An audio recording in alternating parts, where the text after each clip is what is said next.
ஒரு மகிழ்ச்சியான செய்தி. இதயம் நல்லெண்ணெயின் விலை லிட்டருக்கு ரூபாய் 105 குறைஞ்சிருக்கு. செப்டம்பர் 2023ல 1 லிட்டர் இதயம் நல்லெண்ணெயின் அதிகபட்ச விலை ரூபாய் 503. ஆனா இப்ப 1 லிட்டர் இதயம் நல்லெண்ணெயின் விலை ரூபாய் 398 மட்டும்தான் தமிழ்நாட்டுல. அப்ப இனிமே எல்லாரும் இதயம் நல்லெண்ணெய் வாங்கலாம் இல்ல?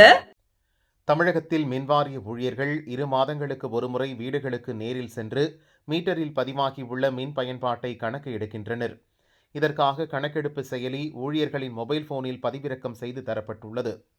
ஒரு ஆப்டிக்கல் ஃபைபர் கேபிளும் வழங்கப்பட்டுள்ளது. இதை மீட்டர் மற்றும் மொபைல் போனுடன் இணைத்து செயலியை இயக்கியதும் மீட்டரில் பதிவாகியுள்ள மின் பயன்பாட்டு விவரம் செயலியில் பதிவேற்றப்படும். அதன்பின் கட்டணம் கணக்கிடப்பட்டு அலுவலக சர்வர் மற்றும் மின் நுகர்வோரின் மொபைல் போன் எண்ணுக்கு SMS செல்லும். சோதனை முறையில் மேற்கொள்ளப்பட்ட இத்திட்டம் படிப்படியாக மாநிலம் முழுதும் விரிவுபடுத்தப்பட்டுள்ளது. ரீடிங் எடுக்க செல்லும் மின் ஊழியர்கள் தனியாக மொபைல் போன் அல்லது டேப்லெட் வாங்கிக் கொள்வதற்காக 10,000 ரூபாய் வழங்க மின்வாரியம் முன்வந்துள்ளது. இது பற்றி தமிழக மின்வாரிய ஊழியர் சம்மேளன பொதுச் செயலாளர் சேக்கிழார் கூறும்போது, சந்தையில் முன்னணி நிறுவனத்தின் மொபைல் போன் என்ன விலைக்கு வாங்கப்படுகிறதோ அந்த தொகை முழுதும் தர வேண்டும், அல்லது நிர்வாகமே தரமான போன் அல்லது டேப்லெட் வாங்கி தர வேண்டும். இன்டர்நெட் கட்டணத்தையும் தர வேண்டும் என கூறினார்.